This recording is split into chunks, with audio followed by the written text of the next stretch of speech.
people become the #1 employer of black people by the end of the 21st century. That we must create work and jobs for our people because that's the only way to raise up the poor. And every immigrant group that has ever come to this wonderful country has understood that, but black people. Jews are the #1 employer of Jews. Asians are the #1 employer of Asians. In fact, they have solved their unemployment problem in the Asian community with a simple solution. You know what that solution is, right? Chinese restaurants. And who do they employ in Chinese restaurants? Their own people, and there are millions of them, and there are plenty of them in our own neighborhoods. And we line up to buy Chinese food. You ever see Chinese people line up to buy soul food? Shit, I ain't never seen that. Anywhere in America. They ain't thinking about you and what you offer. They thinking about them and what they offer you. And most of us are just fine with that because we have no consciousness around doing anything to fix that. So we must create work and jobs for our people. Now, I am not suggesting to all black people that we should resign from the public and private sector and go start businesses. Oh, no, no, no, no, no. There's some Negroes out there that should not be within 100 yards of owning a business. Right? You know, I don't know how long you've been black, but I've been black for 70 years. We have business people and we have business people.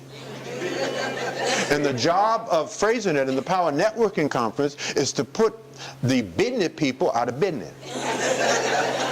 Right? Because they're messing it up for those of us who are trying to do serious business. Now, we have all met some black business people who ain't taking care of business. They do not deserve your support. Yes, I support utilizing black businesses, absolutely. But I use the Jewish philosophy. I learned this from Jews. Jews do not support Jewish businesses just because they're Jewish. Oh, no, Jews are much smarter than that.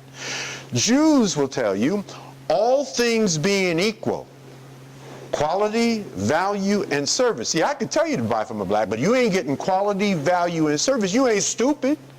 You're not going to waste your money, right? But all things being equal, same quality, value, and service, I'm a Jew, you're a Jew. That's the tiebreaker. But all things have to be equal first. And then we are of the same kind. You get my business. Yeah, there may be a brother that is of equal quality, value, and service, and you know Jews love black people, but no, they're going to do business, generally speaking, with their own kind first. All things being equal, right? So, ladies and gentlemen, kings and queens, brothers and sisters, I hope that you're fine wherever you are today. Now, in today's presentation, we are having Dr. George Fraser. He is an African American who have pioneered, encouraged black folks to integrate economically while focusing on offering quality services and quality goods to their members. Remember, he says that Jews or white people don't buy from other white people because they are white, but they buy because they offer great service. So as we maintain a greater service as black people, for a black brother to come and buy from your shop, you need to show them that what you're offering them is of a high quality, or if is of the standard that they want. And that's the reason as to why Dr. George Fraser is trying to elevate the black economic, elevate the black business, is trying to show us why we need to integrate, just like other economic, just like other groups are integrating, not Latinos, not white folks, all these people are integrating. And now Dr. George Fraser is giving a platform for black people to come and know the truth, to come and talk about this. Like, finding ways that we can offer ourselves services that we would want to get from elsewhere, right? But it is not just because you're black, I should come and buy in your shop and I'm not getting the service or the good that I want.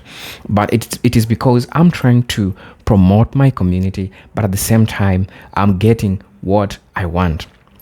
The price of money that I'm paying for the good or the service that I'm receiving from you should match what I want. But again, it's for the happy, it's for the movement of black people. Buckle up for this video by George Fraser. Really important, really eye-opening. I hope we all get to learn, we all get to see everything that it's here to be learned. And just a simple request, if you're watching this video for the first time and you'd like to buy me a coffee, I'll really appreciate. My Cash App account, Kendrick Kendall at Kendrick Kendall 1. I'll definitely appreciate it. It's on my bio, and I hope we all get to learn, because these videos, I do look for them and I find them so pragmatic when it comes to the development and movement of black folks, because nobody will remember, nobody will care about us. We need to rise or we will die. This is according to George Fraser. So buckle up for this video. As you'll be watching, you can give this video a thumbs up. You could like the video. You could share with other people so that they can also get to see what's really happening. So let's get into it. We are going to learn, and our eyes are going to be opened and see things differently. Let's dive right into the video. I'll be back. Help our people to chase excellence and not chase money. You see, money will always find excellence.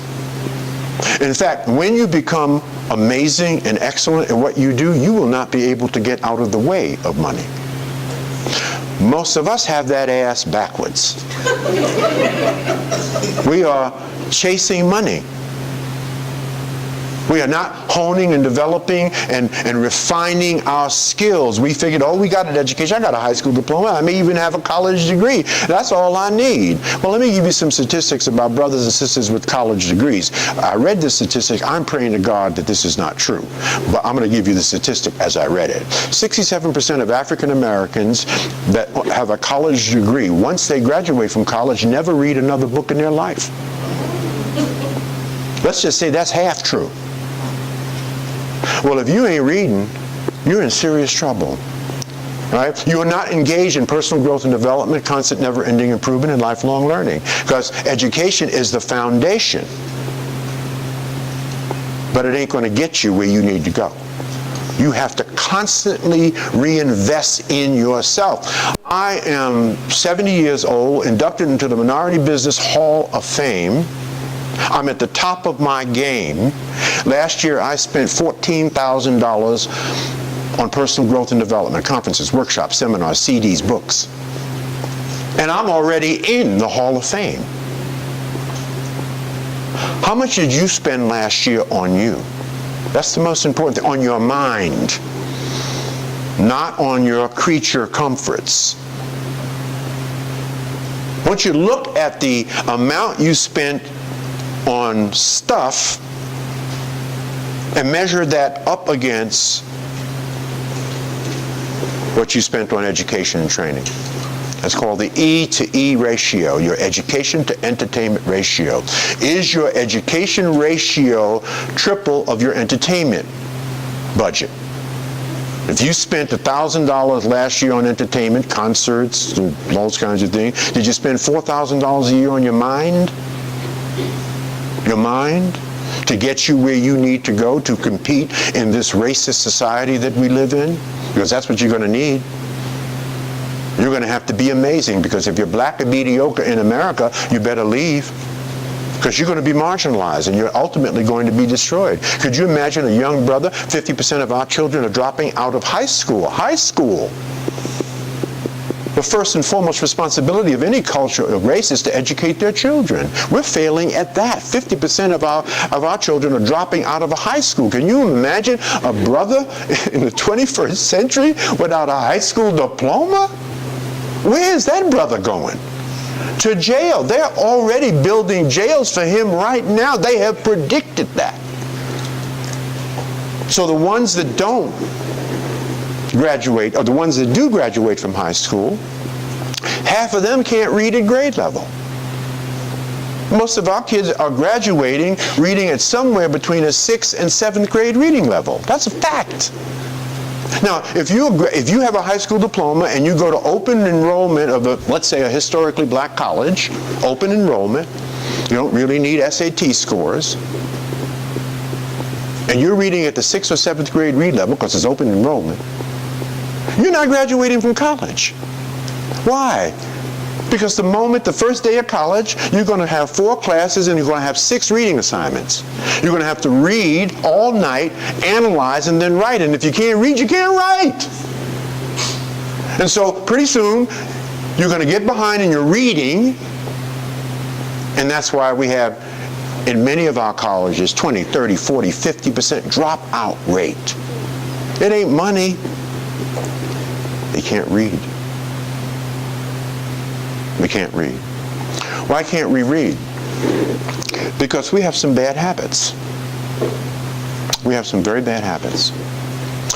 And we have some habits that are totally unique to black people.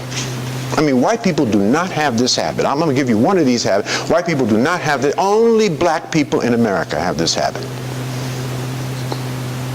Nielsen, the people that measure television viewing, came out with a huge report last year. We ought to be ashamed. African Americans watch 72 hours of television a week.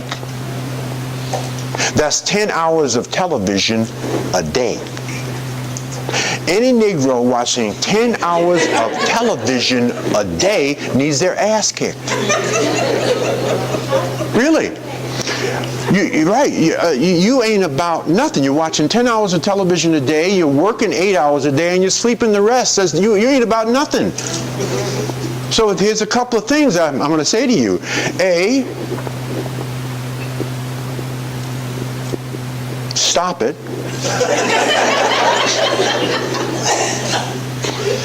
B, you ain't about nothing.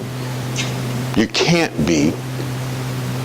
And C, we're just waiting for you to die. Because you're not contributing anything to your family, to your own personal life, right? To our community, right? There's a litmus test question that I've inserted inside of my mind. It's around consciousness, but it's something I ask myself all the time. I do it with every single thing that I do. Now, I had to train myself. I had to undo some baggage I personally had about us and about me. Right? And finally, I got to the point where I subconsciously, every single thing I do, I ask this question. This is what I call my litmus test question. Is what I'm about to do good for my people? Good for my people. So let me give you an example of that, of this kind of consciousness, how it's manifested on a daily basis. Several years ago, my wife and I, we both drive Lexuses, right? And we decided to get Jean a Lexus. We buy them 3 years off lease. We don't buy a new car. We can afford to have any car we want. But we have never bought a new car. We buy 3 years off lease, a luxury car, 3 years off lease, right? So we went around the corner to my local Lexus dealer. We found a car in the lot that we liked. And at about 3 years off lease at that time, the Lexus we wanted for Jean was around 40 grand. And we decided that we would pay cash for it. So I went into, what's going on in my mind is what I'm about to do good for my people. That's what's going on in my mind in a subconscious way. So I walk in and ask for the general manager. White guy comes over to me and I said, listen, we found this car, we love it, it's 3 years old, it's beautiful, it's clean, it's pristine, low mileage, we'd like to buy this car from you. He said, wonderful. And I said, we have a check here for about $40,000 once we add everything up. and we will give you this check if we can give it to an African-American salesperson.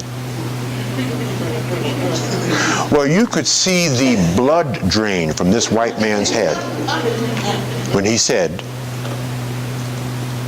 we don't have one. I said, then I'm leaving. And I walked out of there. Went to another Lexus dealer. They had two. And that's where we bought the car. So 6 or 7 months passed, and I wanted to go back just out of curiosity to see if anything had changed. You know it did. They had 3 black people selling Lexuses, right? So that one conscious act by one person made a difference in 3 black people's lives. That's consciousness. But we don't have that kind of consciousness. I have it because I grew up on the main streets of Bed-Stuy in Brooklyn, New York, in a time, as I said, I'm 70, 1945. So I grew up in the 50s, 60s, and 70s.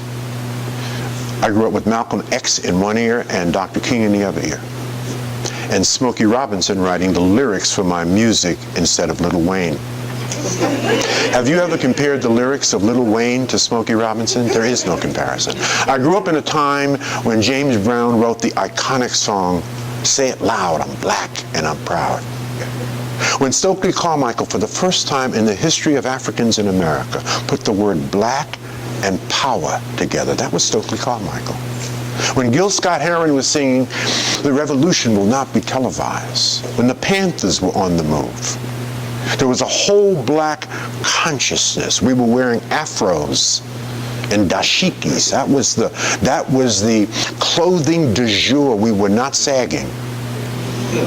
We were trying to find our roots, and Roots was the biggest television program. And by the way, the final episode of Roots, watched by 77 million people, was the most watched series in the history of television. So we were feeling ourselves, right? We have lost much of that. And so we need a new consciousness. And the conference is about infusing into our people a new way of thinking and then giving them the training, the coaching, the mentoring, and the tools to manifest their greatness, their dream, their business, their personal excellence, whether it's in their own home, at the job, or in the community. And that's the final thing I want to talk with you about, is what I believe must be a new mindset and a new consciousness.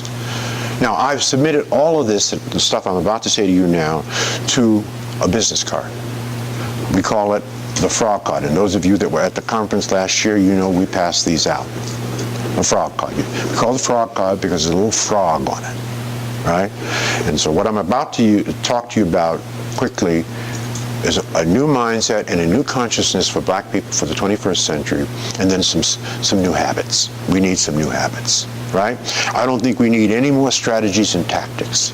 We don't need another book written about what black people need to do. We know what to do, right? You want to read a book, read The Destruction of Black Civilization by Chancellor Williams. In the back of that book is a complete 125-page detailed summary of what black people need to do. Read Powernomics by Claude Anderson. An entire well-written book on what black people need to do economically. Read The Covenant by Tavis Smiley and Cornel West and 15 other authors, including myself, on what black people need to do. It came out of the State of Black America 7 or 8 years ago. So we got books on what black people need to do. We just need to do it. But we don't have the consciousness to do the things that have been suggested in these books.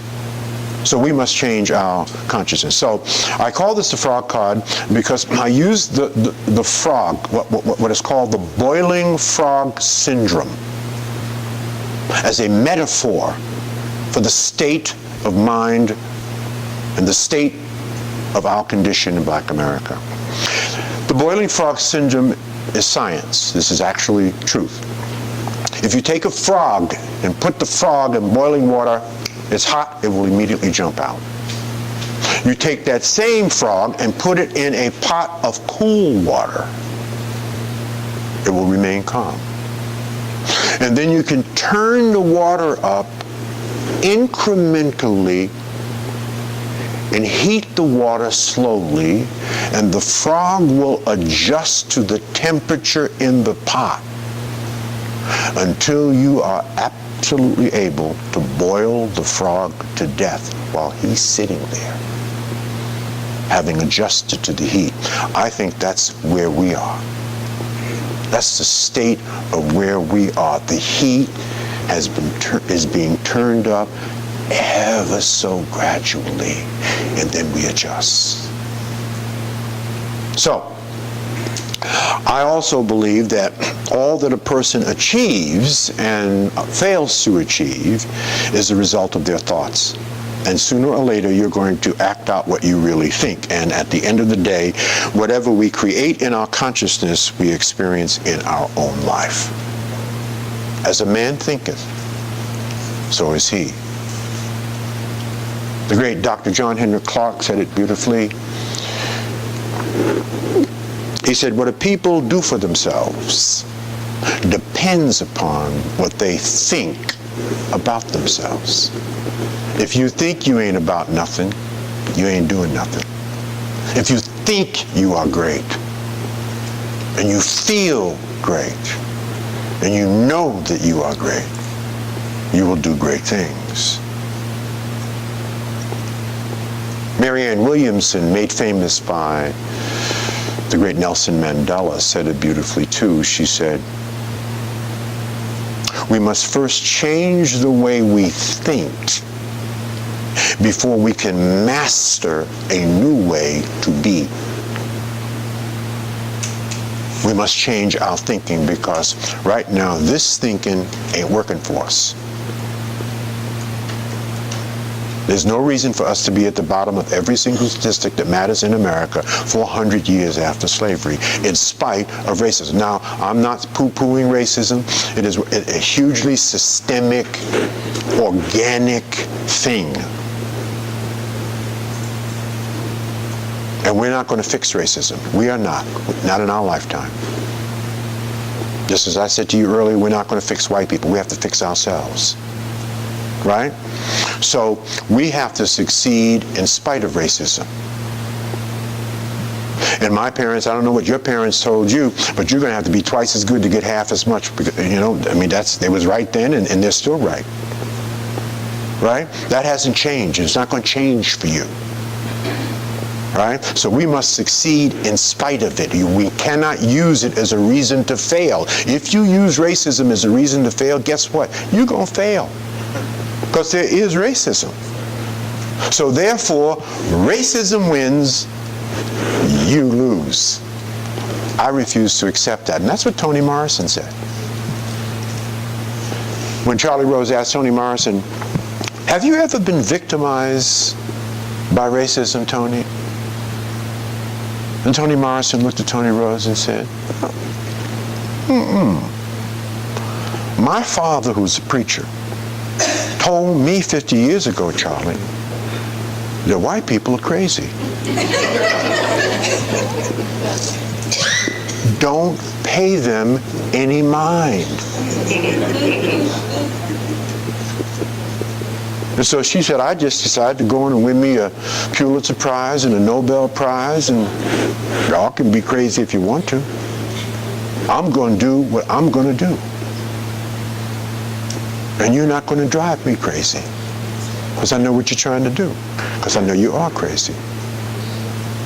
And so you see, this is how we have to internalize that, right? They're going to do whatever they're going to do. Every day you pick up social media, you see something crazy. Now, this is not new, right? This is not new. It's new to white people. It ain't new to us. We've been talking about this. We've been telling them this for generations. Now everybody has a camera, everybody has a pen, and everybody has a platform. So now we're going to put this in your face every day. But it's not new to you. And for many, it's appalling, as it should be. For many, as they look at this, they see the insanity in it.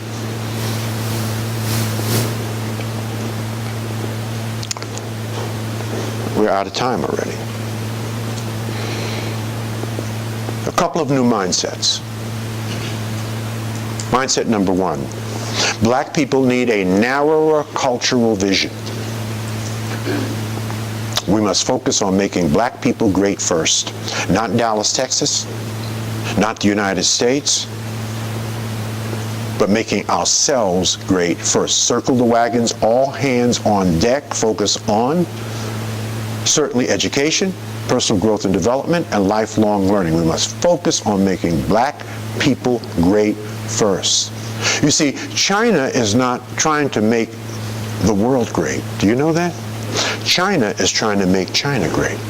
And China will do anything necessary to make China great, including taking your jobs back to China for their people. God bless them. And China deeply believes that when China becomes great, the world will become greater. I believe the same thing. I believe that when black people maximize their full human potential, only then will America fully realize its greatness. So, a narrow cultural vision. Now, all these things are on the card, and I'll give you a card if you want one. Now, the second, consciousness. Consciousness is about how you think. This is a tough one. We must socially isolate and ostracize those black people of means that do not give back or reinvest in their own community. You see, if you are a Jew of means, and you do not give back to Jewish causes and Jewish issues, you're out. Don't even come to the synagogue. Don't come to our party. They are a Jew is socially isolated and ostracized if they do not do right by their own people. But we do not have any such system in our culture. So you could be Dr. Dre, get $1 billion from Apple, write a check to USC, which you did not go to, you are not an alum, for $40 million, and not give one dime to a historically black college, which is suffering. This is why we love Oprah. This is why we love Magic Johnson. Magic Johnson just gave $10 million for a jobs program in Chicago. He don't live in Chicago. Michael Jordan's giving nothing. What's up with that? So, if Michael Jordan were to show up here today, or if Dr. Dre were to be here today in Dallas, Texas, not only would you not be able to get in this building, you wouldn't be able to get on this block. We still gonna love us some Dr. Dre. We're gonna buy his beat. Welcome back to the channel. Now, sometimes this is what we need.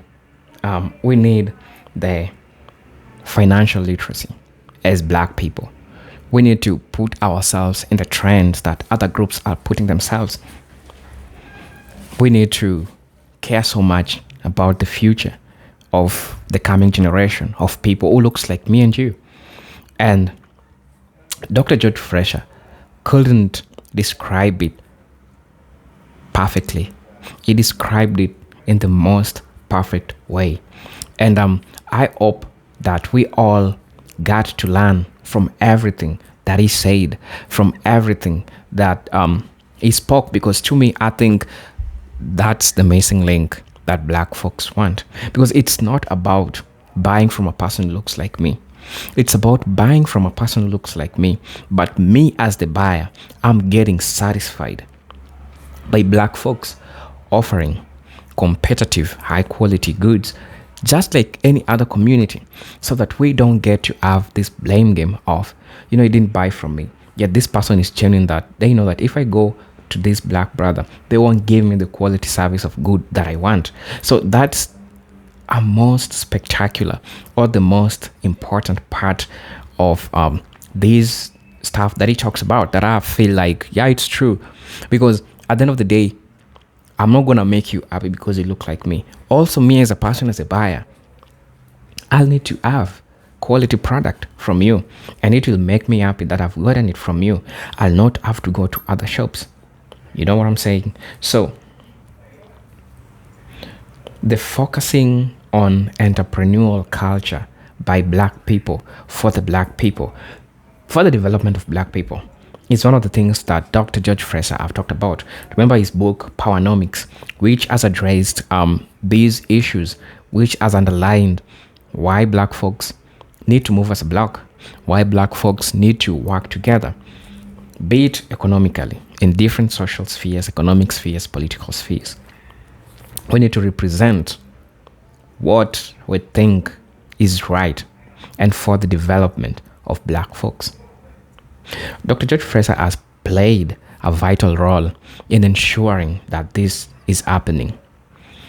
It might be from a different generation, but trust me, his insights on what he gives in the aspect for the development, for the growth of black folks in America is really, really important when it comes to the ideas that he gives people.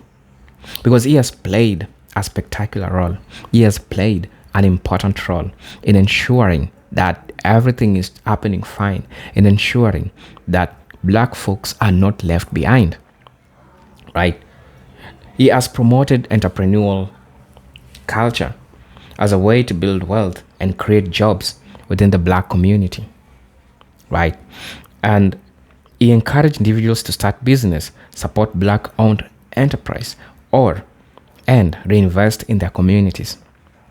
This approach, he argues, that helps reduce dependency on external systems and promotes self-reliance, right?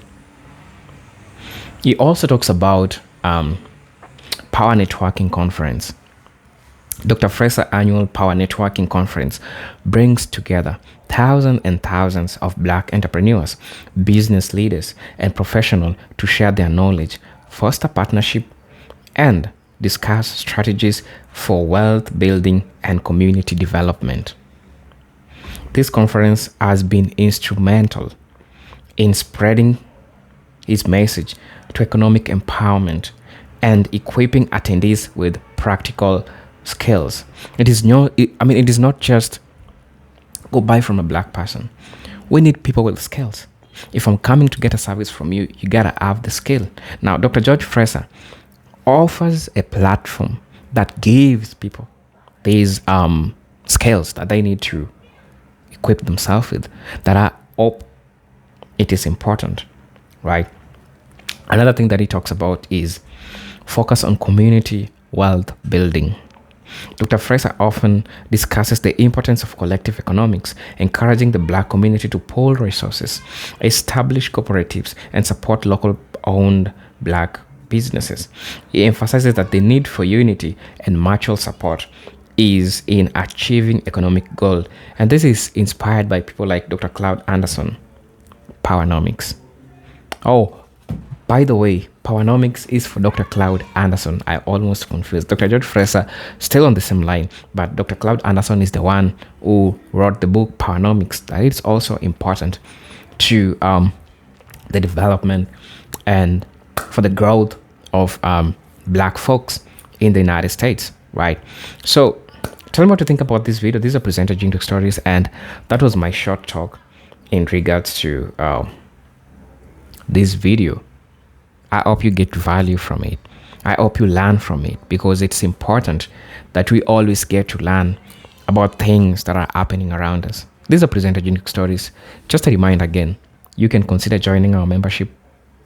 Check us out. Check out my Cash App account. You can buy me a coffee. I'll appreciate. And let's see how we can work together. Until then, peace, love, and harmony. Salute.